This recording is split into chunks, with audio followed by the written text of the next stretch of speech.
Right, hi everyone. So today, in this very short video, I'm going to talk a little bit about this book by Evelio Rosero. It has been a very well reviewed and well received book internationally. It has several translations. I read it in Hungarian. My Spanish is sadly not good enough to read it in the original. But the English translation is pretty good as well. I had a quick flick through. It's an interesting book. It's a very important global but also local topic. Evelio Rosero is Colombian, and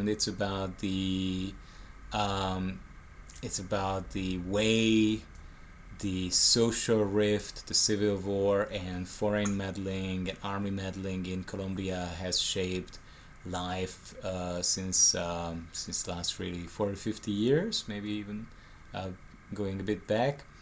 I really like this kind of political books, heavy books, and especially this book is trying to tell stories of people living in Colombia and living in the areas where the conflict is taking place.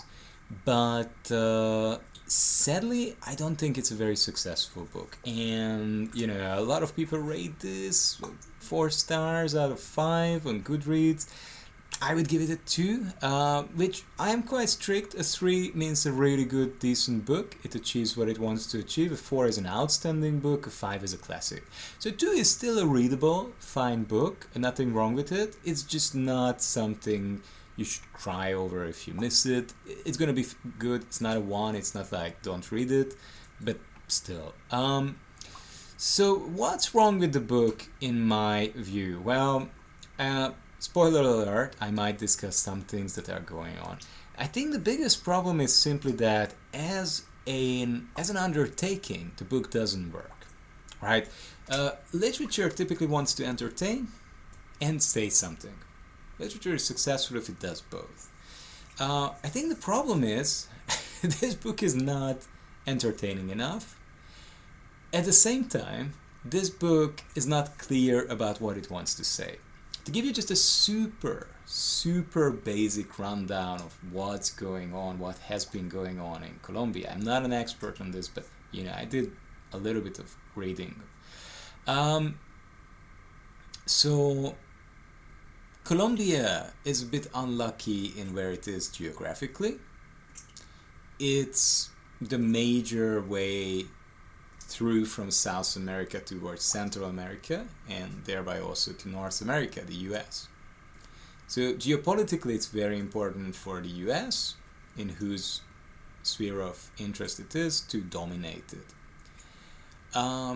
Historically, it's been a very unequal society, so understandably a lot of people who have been exploited, who've been extremely poor, who really lived like serfs,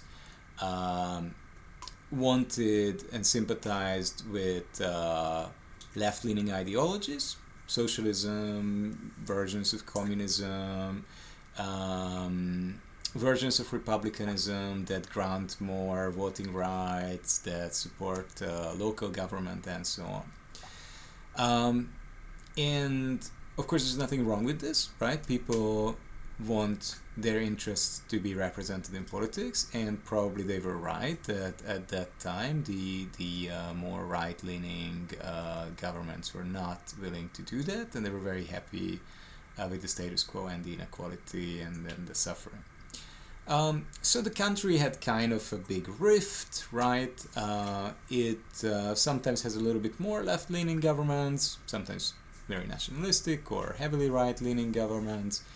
And it doesn't matter that much who is in power, because there are a couple of enormous US companies which really exercise very big autonomy in their dealings in Colombia, plantations, banana plantations, and so on, and some mining, mineral resources, and the US military is present, and they cooperate very closely with the Colombian military, and there also is a historically very strong landed layer of society who are very powerful. They have a lot of capital as well, so they move a lot of the business world as well in Colombia, and through that also, of course, they have a big sway on politics. And because of this, there came to be this rift where you have a very interesting far-right quasi-guerrilla party which has laid down arms a while ago, but there are still some smaller parties that kind of split off from it and say, okay, we don't agree with laying down arms. But the major conflict seems to have been somewhat closed, but they're the far-right folks. They've been battling the government and the military in many places. And with the support, most likely, of course, no one can confirm these things, but most likely with the US military support and the Colombian military support and some of the more right-leaning, more conservative Colombian politically inclined capitalists, an extreme kind of death squad came into being, which goes around the country, and these people murder and torture civilians and leaders who show any signs of being left-leaning.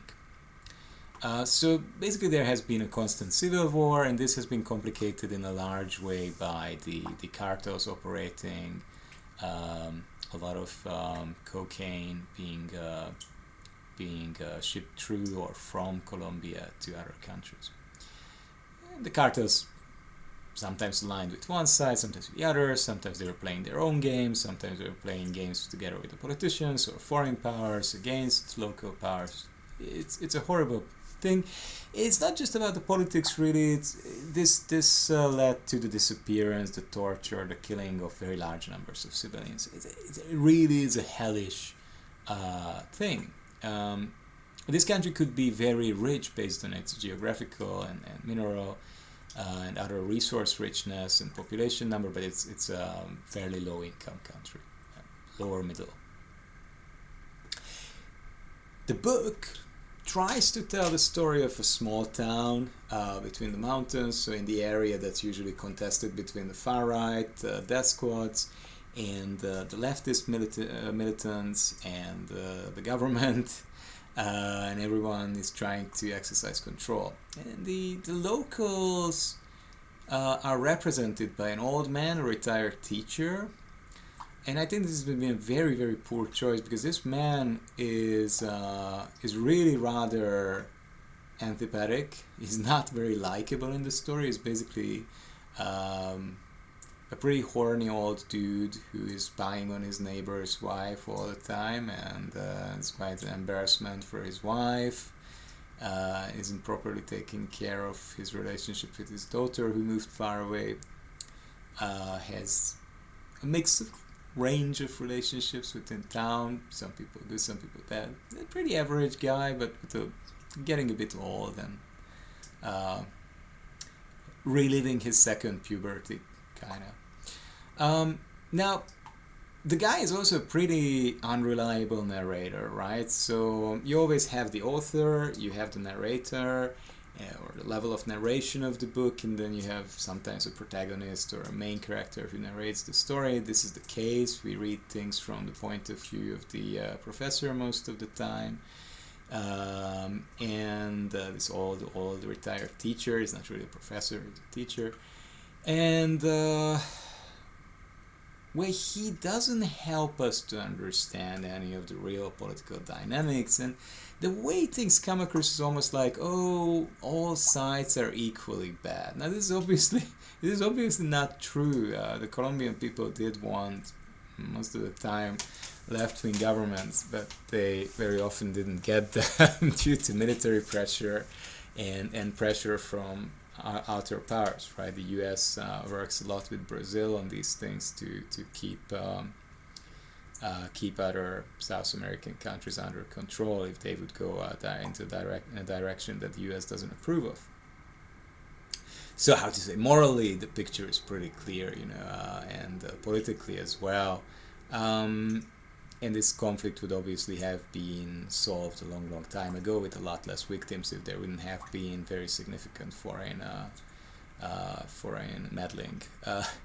Now, none of this something you can learn from the book. You really have to go to the Human Rights Watch, Amnesty International, UN website, or history books, proper academic history books on Colombia, proper books on armed conflict and civil strife. If you read up, you can get a pretty clear picture of this.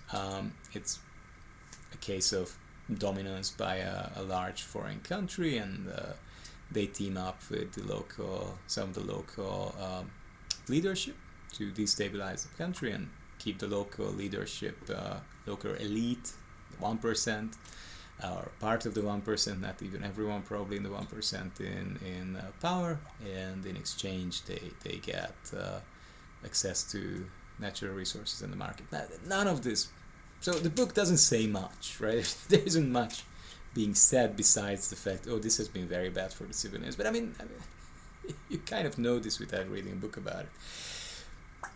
Is it entertaining? How is this executed? It could still be salvaged, right? Like, some books don't say anything terribly deep or new about the conflict, but at least they say it at a very interesting, very unique, very captivating, very entertaining way. And then in those cases, even if there isn't that much said that's new, the right presentation can bring engagement to the issue, can bring international support to the people who actually suffered, went through this, can educate people, can bring people who don't even know the basics, or weren't even aware of the existence of this issue.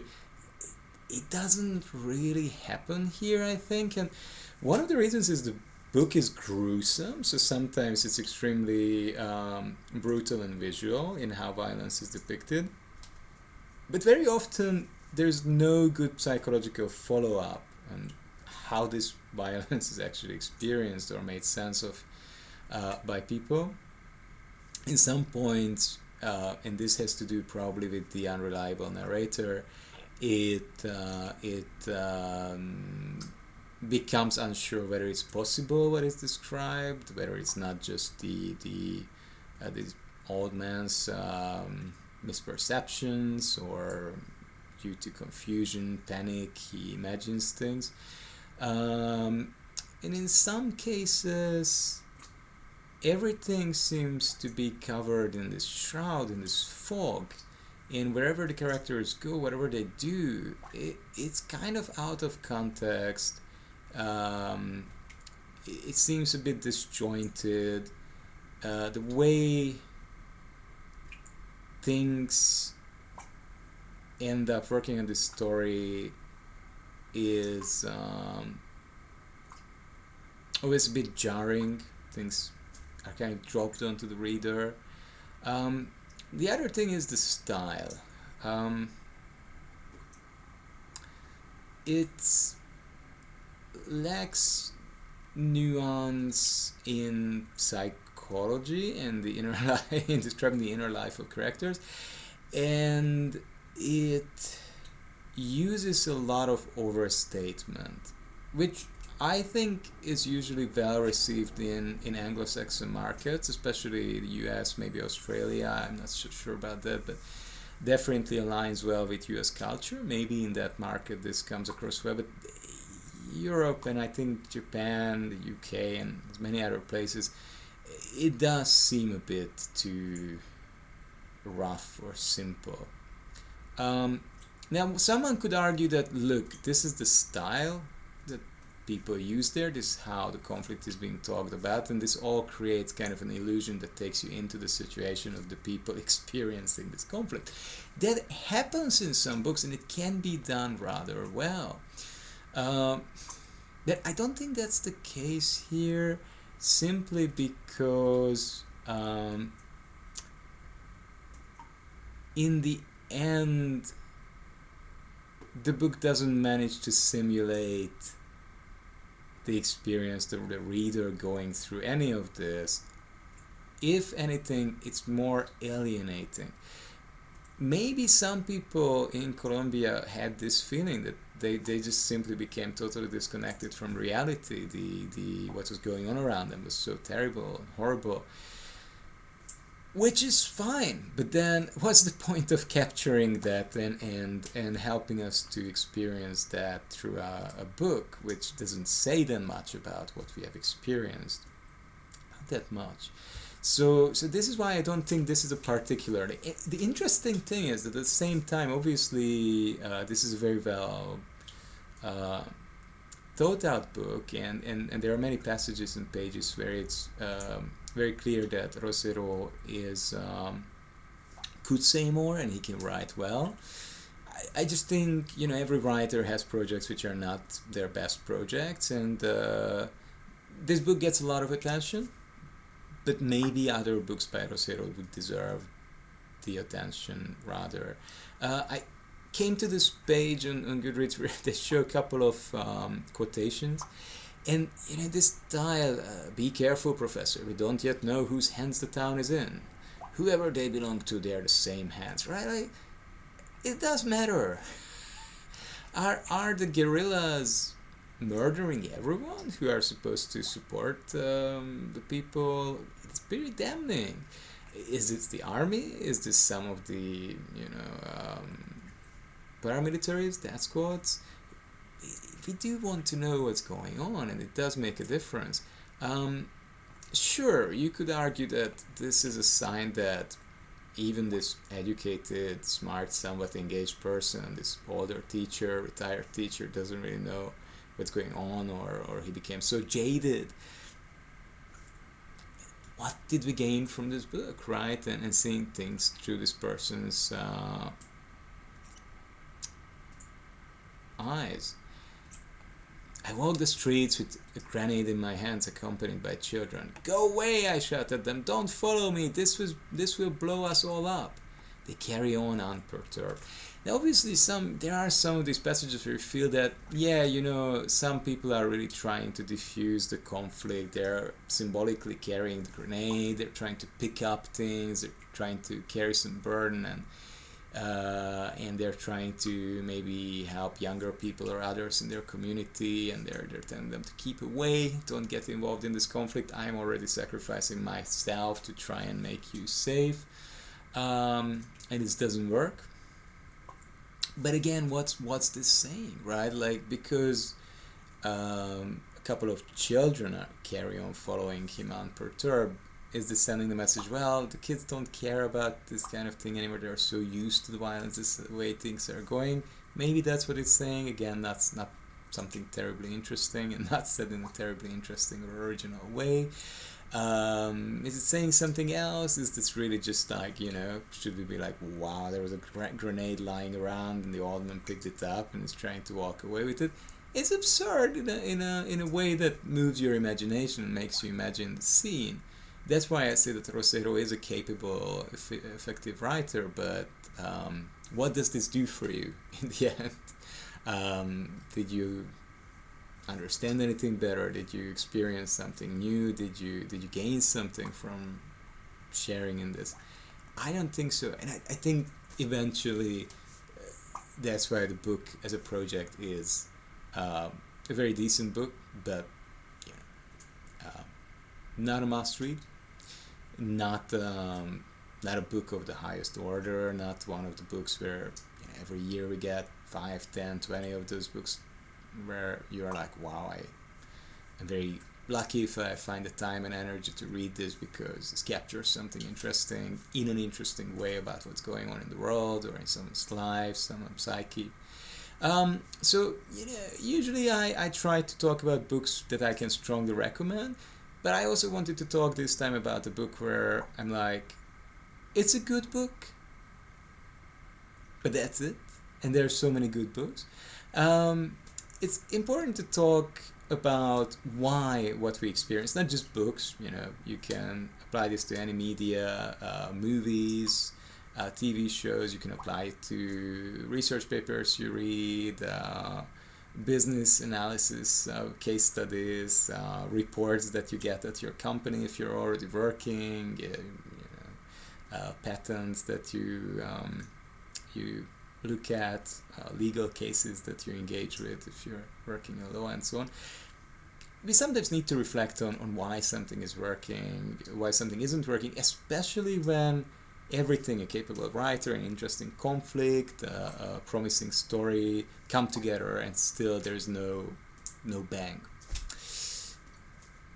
Becoming a better, more reflective reader is fun, and also makes you enjoy the good things in richer ways.